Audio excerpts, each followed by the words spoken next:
Hey guys, what's up? It's Theaaaninjaaaa. I'm playing Halo 3 on the Guardian.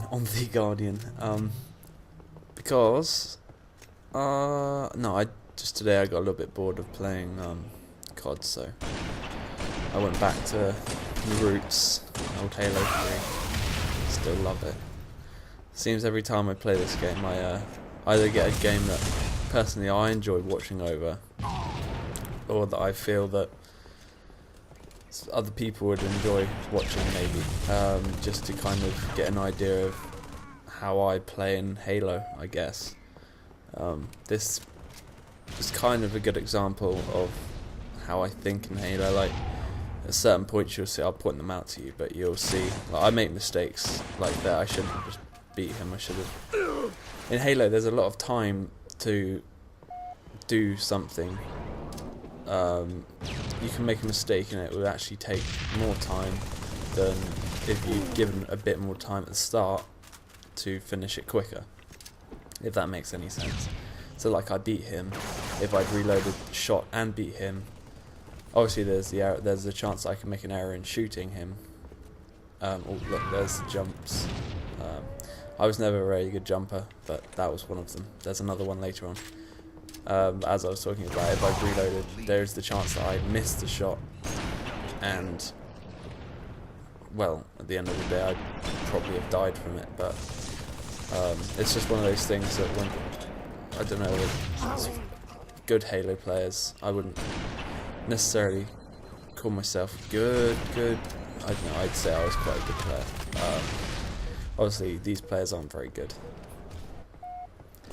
but good players know when they've made a mistake, and if they do die from that mistake they made, they know it's their fault they died. It's no one. It's not the enemy being a newbie or anything like that, although they may, in their frustration of knowing that they did something wrong, pin it on someone else. At the end of the day,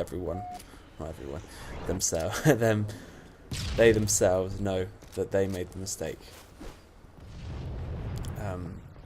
But in Halo I leave a lot of my skill, I don't know if I'll call it skill, but I leave a lot of that up to predicting people.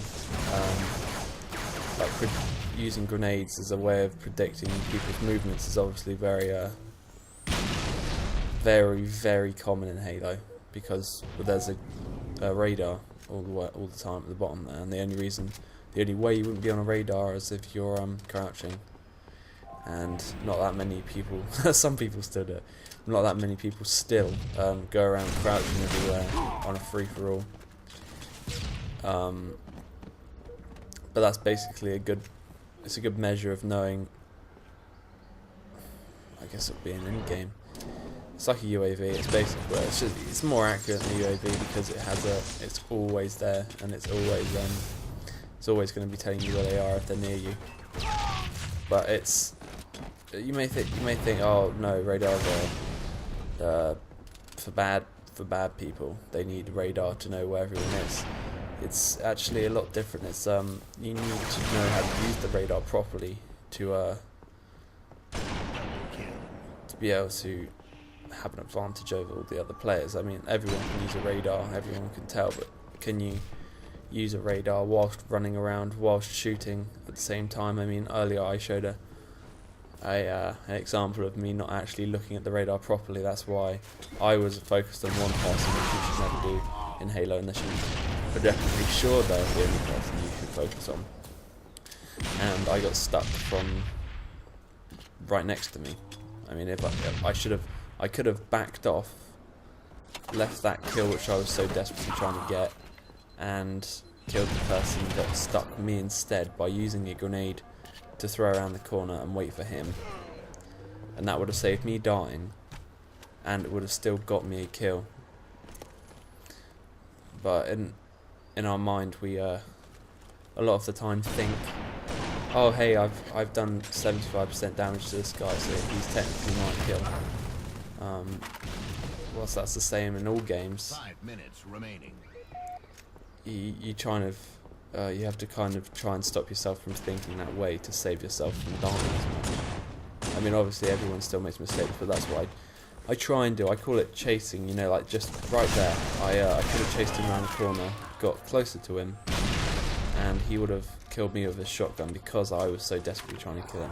Whilst I was still following him, I knew when to back off because I used the radar to see he was coming around the corner. And people only run right around the corner when they have a weapon that they know that they can kill you with at close range, especially when they have half health.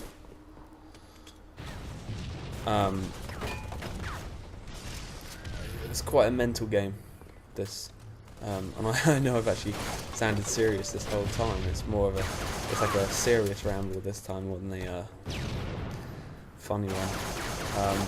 There I knew that person was there, but I went to check the left-hand side before to make sure that person wasn't coming from the left as well as that person coming in the middle. So that stopped myself getting bombarded by the other players. Whilst this is I wouldn't say it was a brilliant game, because I can't remember my score. I don't know how many times I've died, but a lot of the time I don't think in Halo it necessarily depends on how many times you die. It's what you do in the game that makes it a good gameplay.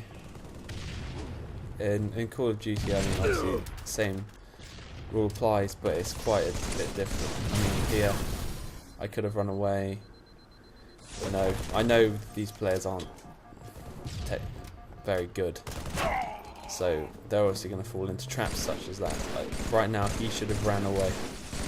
He should have gone down a level, so I couldn't shoot him, so he didn't die. That was quite a cool. That was quite a cool nade because I didn't mean to get that guy.